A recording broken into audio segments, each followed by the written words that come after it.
Hi நண்பா, எல்லாருக்குமே பெரிய வணக்கம். நான் உங்கள் சந்துரு பேசுகிறேன். எல்லோரும் எப்படி இருக்கீங்க? எல்லோரும் சூப்பராக ஹாப்பியாக இருக்குங்க நண்பா. நானும் பார்த்தீங்கன்னா சூப்பராக இருக்கேன்.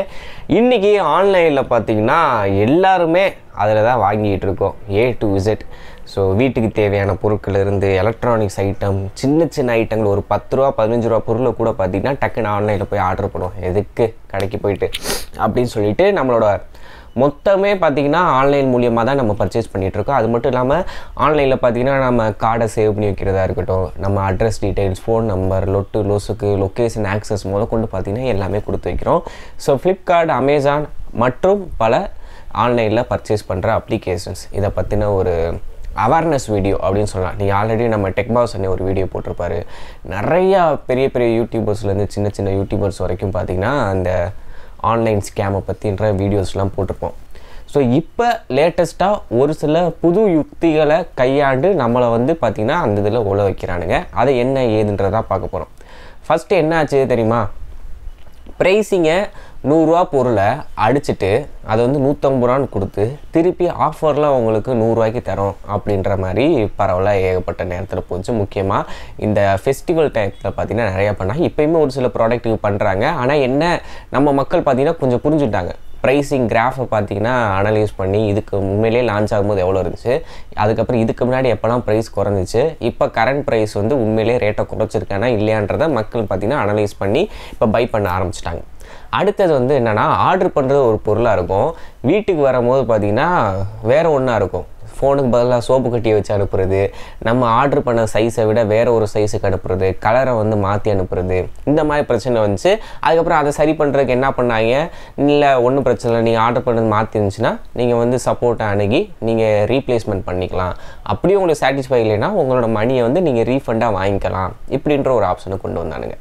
அதுக்கப்புறம் என்னென்னா, நம்ம வாங்குகிற ஐட்டங்கள் உண்மையிலே கரெக்டான ஐட்டமா அப்படின்றத தெரிஞ்சுக்கிறதுக்காண்டி இந்த ஓப்பன் பாக்ஸ் டெலிவரி அப்படின்றத கொண்டு வந்தானுங்க. அதுக்கு எக்ஸ்ட்ராவாக சார்ஜும் பண்ணாங்க. சரி, எக்ஸ்ட்ரா ஒரு 30 ரூபா போடுறோம், 15 ரூபா போடுறோம் அப்படின்னா அதை ஓப்பன் பண்ணி அந்த டெலிவரி பர்சனையும் காமிப்பாங்க. நம்ம ஆர்டர் பண்ண பொருள் தானா அப்படின்றத செக் பண்ண முடியாது, அதாவது யூஸ் பண்ணி செக் பண்ண முடியாது. உண்மையிலே கரெக்டான பொருளான்றதை பார்த்துட்டு அதுக்கப்புறம் அவங்க ஓடிபி கேட்பாங்க, கொடுத்துட்டு இது பண்ணிவிட்டு போயிட்டு இருந்துச்சு. இப்போ ஃப்ளிப்கார்ட்டில் ஒரு இது கொண்டு வந்திருக்கான். நீங்கள் ஒரு ப்ராடக்ட் வாங்குறீங்க, வாங்கினதுக்கப்புறம் அது உங்களுக்கு பிடிக்கலை இல்லை டேமேஜ் ஆகி வந்திருக்கு அப்படின்னா, முக்கியமாக எலக்ட்ரானிக்ஸ் ஐட்டத்துக்கு சொல்கிறேன், மொபைல் ஃபோன் அந்த மாதிரி ஐட்டத்துக்கு நீங்கள் டேரெக்டாக ஃப்ளிப்கார்ட்டில் உள்ள சப்போர்ட் டீமை அணுகி அதை ரீப்ளேஸ்மெண்ட் பண்ண முடியாது.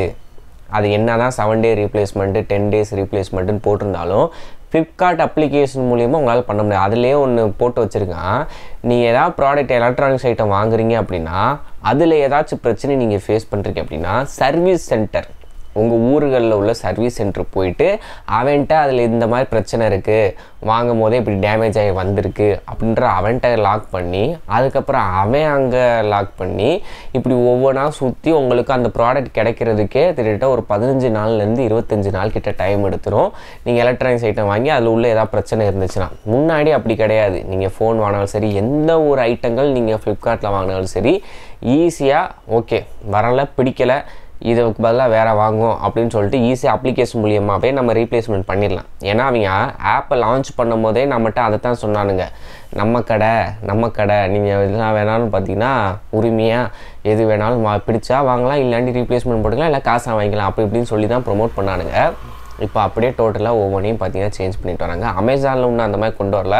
அமேசானில் டேரெக்டாகவே நீங்கள் ரீப்ளேஸ்மெண்ட்டோ ரீஃபண்டோ பண்ணிக்கலாம். ஆனால் ஃப்ளிப்கார்ட்டில் நீங்கள் ஏதாவது ஒரு ப்ராடக்டை வாங்கினதுக்கப்புறம் ஏதாவது பிரச்சனை அப்படின்னா டேரெக்டாக ஃப்ளிப்கார்ட் அணுகாமல் சர்வீஸ் சென்டரை அணுகி அவங்க மூலியமாக தான் நீங்கள் பண்ணணும். சர்வீஸ் சென்டரில் டோட்டலாக செக் பண்ண, ஃபோன் ரொம்ப ஹீட் ஆகுது, பேட்ரி நிற்க மாட்டேங்குது, டிஸ்பிளேல லைன் இருக்குன்னா அவன் கரெக்டாக அதை கிளாரிஃபை பண்ணி அதுக்கப்புறம் ஒரு இதை ஃபார்மை ஃபில்லப் பண்ணி அங்கிட்டு போயிட்டு வரதுக்குள்ள உங்களுக்கு விடிஞ்சே போயிடும். இந்த மாதிரி பிரச்சனைகள் இருக்குது. அடுத்தபடியாக இந்த கிரெடிட் கார்டை பொறுத்த வரைக்கும் ஏகப்பட்ட ஸ்கேம். நான் ஆல்ரெடி நிறையா வீடியோஸ் போட்டிருக்கேன் நம்ம சேனலில்.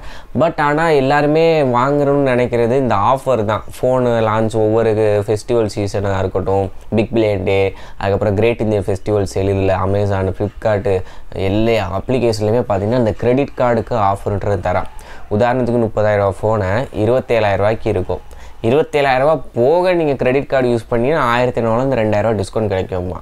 அப்போ மக்களுக்கு என்ன, கிரெடிட் கார்டு இருந்தால் நமக்கு உண்மையிலே பெனிஃபிட் தான் போல் அப்படின்ட்டு வாங்குவோன்னு சொல்லிட்டு கிரெடிட் கார்டை வாங்கி பில்லு கட்டுறவங்க கரெக்டாக கட்டிடுறாங்க. கெட்டாதவங்க அதில் விழுந்து பார்த்தீங்கன்னா இதாகிடுது. பட் அதை கரெக்டாக மெயின்டைன் பண்ணுறவங்களுக்கு கிரெடிட் கார்டு வந்து ஒரு 100% அவங்களுக்கு வந்து ஒரு மணி சேவிங்காக இருக்குது. அது ஒழுங்காக பயன்படுத்தாதப்போ தான் பார்த்திங்கன்னா அது நமக்கே பார்த்திங்கன்னா செய்வினே அமைஞ்சிருது. ஸோ ஆல்ரெடி நம்ம சேனலில் போட்டிருக்கேன். ஸோ நீங்கள் ஏதாச்சும் ஃப்ளிப்கார்ட், அமேசானோட ஃப்ளிப்கார்ட்டுன்னு வச்சுக்கோங்களேன், ஆக்சிஸ் பேங்க்கோட கிரெடிட் கார்டு, அமேசானா ஐசிஐசிஐ, எஸ்பிஐயோட கிரெடிட் கார்டு. ஸோ அதெல்லாம் நீங்கள் ஆஃபர் டயத்தில் கரெக்டாக அதை யூஸ் பண்ணி வாங்கணும்னு நினச்சிங்கன்னா கிரெடிட் கார்டு பையிங்கான லிங்க் வந்து கீழே தரேன். ஸோ நீங்கள் டேரெக்டாக ஃப்ளிப்கார்ட், அமேசானோட அந்த ஆஃபர் கிரெடிட் கார்டை வாங்கிக்கலாம். ஸோ இது வந்து உங்களோட எலிஜிபிளை பொறுத்து பார்த்திங்கன்னா அந்த கிரெடிட் கார்டுக்கான வேல்யூன்றது இருக்கும். சில பேருக்கு வந்து பார்த்திங்கன்னா 15,000 30,000 தான் லிமிட் இருக்கும். சில பேருக்கு லட்சக்கணக்கில் லிமிட் வரும். ஸோ உங்களோட அந்த ஸ்கோர் பாயிண்ட்டை பொறுத்து பார்த்திங்கன்னா மாறும். லிங்க் வேணும்னா கீழே தரேன், வேணுன்றவங்க ரிஜிஸ்டர் பண்ணி வாங்கிக்கோங்க. ஓகே நண்பா. ஸோ மேற்கொண்டு ஏதாச்சும் இன்ஃபர்மேட்டிவான வீடியோ சந்திக்கிறேன். அது வரைக்கும் நன்றி, வணக்கம், பை பை.